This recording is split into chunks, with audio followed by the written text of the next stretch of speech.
Good morning to all my students.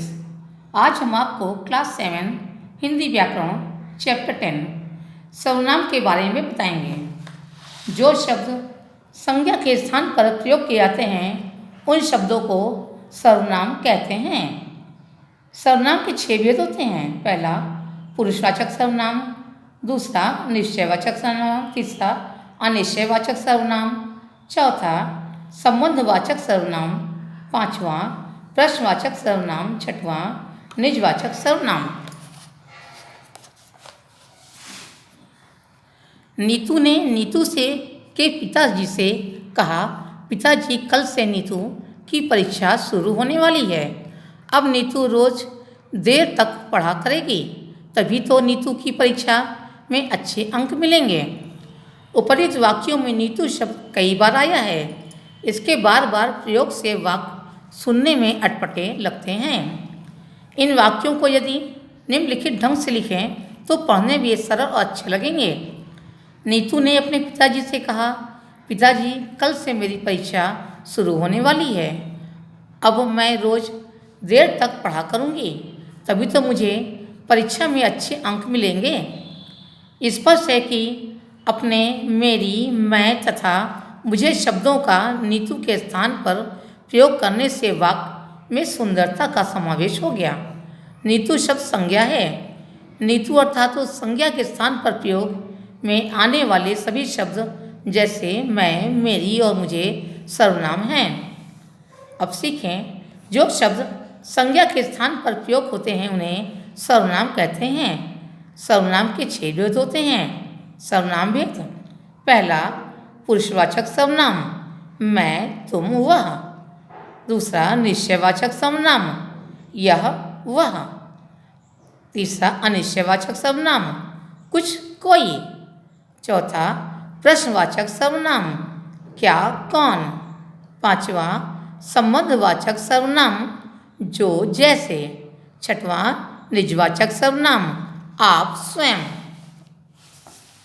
पुरुषवाचक सर्वनाम: जो सर्वनाम शब्द कहने वाले, सुनने वाले या जिसके विषय में बात की जाए उसका ज्ञान करवाए उसे पुरुषवाचक सर्वनाम कहते हैं। जैसे मैं, हम, मैंने, आप, वह, वे, हमने, तुमने आदि।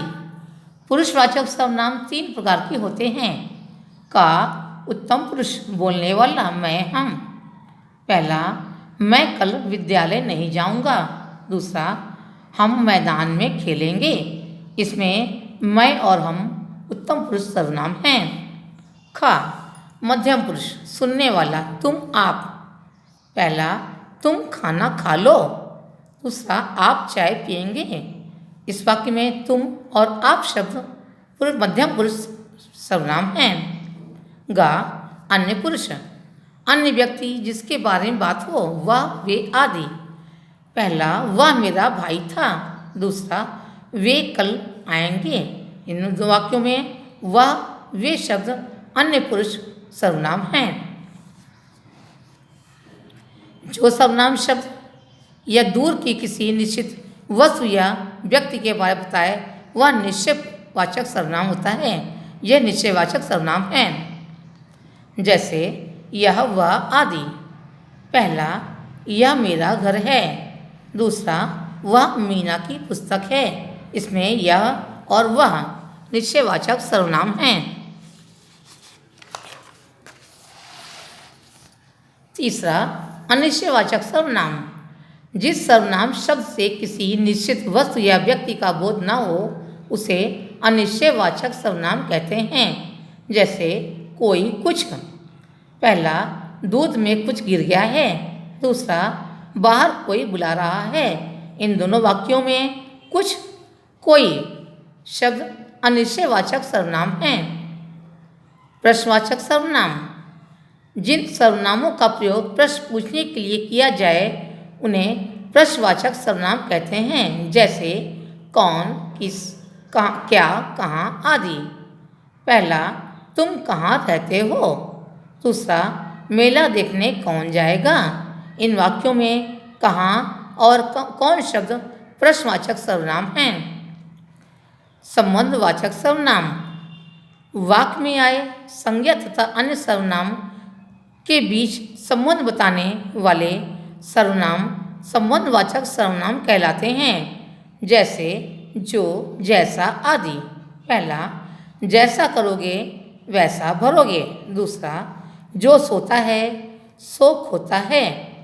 ऊपरी वाक्यों में जैसा तथा जो सर्वनाम शब्द वाक्यों में आए अन्य दो सर्वनाम वैसा तथा सो के मध्य संबंध प्रकट कर रहे हैं, अतः जैसा तथा जो संबंधवाचक सर्वनाम हैं।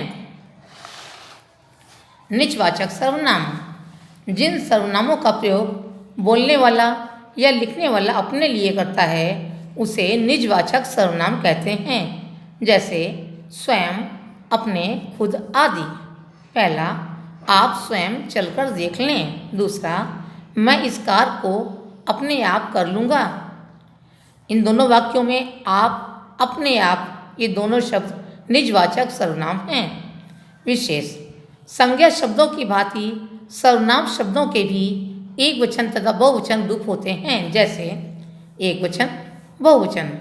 मैं, हम, मेरा, हमारा, तुम, आप, तुम्हारा, आपका, उसने, उन्होंने, यह, ये, वह, वे, इसका, इनका, उसका, उनका, इसने, इन्होंने। याद रखें, पहला, संज्ञा के स्थान पर आने वाले शब्द सर्वनाम कहलाते हैं। दूसरा, पुरुषवाचक सर्वनाम में 3 लोग आते हैं। पहला, उत्तम पुरुष बोलने वाला। दूसरा, मध्यम पुरुष सुनने वाला। तीसरा, अन्य पुरुष, अन्य व्यक्ति जिसके बारे में बात हो। नंबर 3, सर्वनाम के 6 भेद हैं। पहला, पुरुषवाचक। दूसरा, निश्चयवाचक, अनिश्चयवाचक। तीसरा, संबंधवाचक। चौथा, निश्चयवाचक। पांचवा, प्रश्नवाचक। छठवां, निजवाचक। आइए अब हम अभ्यास कार्य करते हैं। पहला, निम्नलिखित प्रश्नों के उत्तर सही विकल्प छांट कर दीजिए। पहला, संज्ञा के स्थान पर आने वाले शब्दों को कहते हैं सर्वनाम। दूसरा, पुरुषवाचक सर्वनाम का भेद नहीं है। निम्न पुरुष, दाल में कुछ काला है, रेखांकित में सर्वनाम भेद हैं। अनिश्चयवाचक। दूसरा, नीचे लिखे वाक्यों में आए सर्वनाम शब्द लिखिए। वाक्य, पहला, आप यहाँ बैठ जाइए। इसमें आप शब्द सर्वनाम है। दूसरा, बाहर कोई आया है। यहाँ कोई शब्द सर्वनाम है। तीसरा, मैं कल दिल्ली जा रहा हूँ। यहाँ मैं शब्द सर्वनाम है। चौथा, बगीचे में कौन खड़ा है। कौन शब्द सर्वनाम है। पांचवा, हमारी परीक्षा मार्च के महीने में होगी। यहाँ हमारी शब्द सर्वनाम है। तीसरा, सही कथन पर सही तथा गलत कथन पर गलत का चिन्ह लगाइए। पहला, ये सर्वनाम शब्द है, ये सही है। दूसरा, कुछ सर्वनाम शब्द नहीं है, गलत है क्योंकि कुछ सर्वनाम शब्द है। तीसरा, सर्वनाम शब्द संज्ञा शब्दों के स्थान पर आते हैं, सही है। चौथा, तुम सर्वनाम शब्द का बहुवचन रूप तुम्हारा है, ये सही है। पांचवा, सर्वनाम शब्दों के प्रयोग से वाक्य में सुंदरता बढ़ती है, सही है। छठवां, सर्वनाम के कुल 7 भेद होते हैं, ये गलत है क्योंकि सर्वनाम के कुल 6 भेद होते हैं। चौथा, उचित सर्वनाम छांट कर रिक्त स्थान भरिए। वह, अपनी, कुछ, हमारी, तुम्हारे। पहला, ये डैश पुस्तकें हैं, हमारी। दूसरा, चाय में डैश गिर गया, कुछ। तीसरा, डैश पिताजी कल मिले थे, तुम्हारे। चौथा, डैश अपने मामा के घर जाएगा, वह। पांचवा, नीना डैश माँ के साथ बाजार जा रही है, अपनी। पहला, खरगोश की टी शर्ट पर लिखे शब्दों में से सर्वनाम शब्द छांट लिखें। खरगोश की टी शर्ट में कुछ शब्द लिखे हुए हैं, इसमें से हमें सर्वनाम शब्द को छांट कर लिखना है। पहला, हम। दूसरा, कुछ। तीसरा, आप। चौथा, वह। दूसरा, रिक्त स्थानों को भरकर सर्वनाम शब्द बनाइए, जैसे वह, हा, वह। तू, माँ, तुम। कौन कौन, आप आप। तीसरा, दिए गए चित्र को ध्यान से देखकर बताइए गए सर्वनाम के किस व्यक्ति की सूचना देता है, इसका एक उदाहरण भी लिखिए। ये एक्सरसाइज आपको होमवर्क में दिया जा रहा है। इस चैप्टर के प्रश्नोत्तर की फोटो आपको होमवर्क में दे दी जाएगी। आज की कक्षा बस इतना ही। धन्यवाद।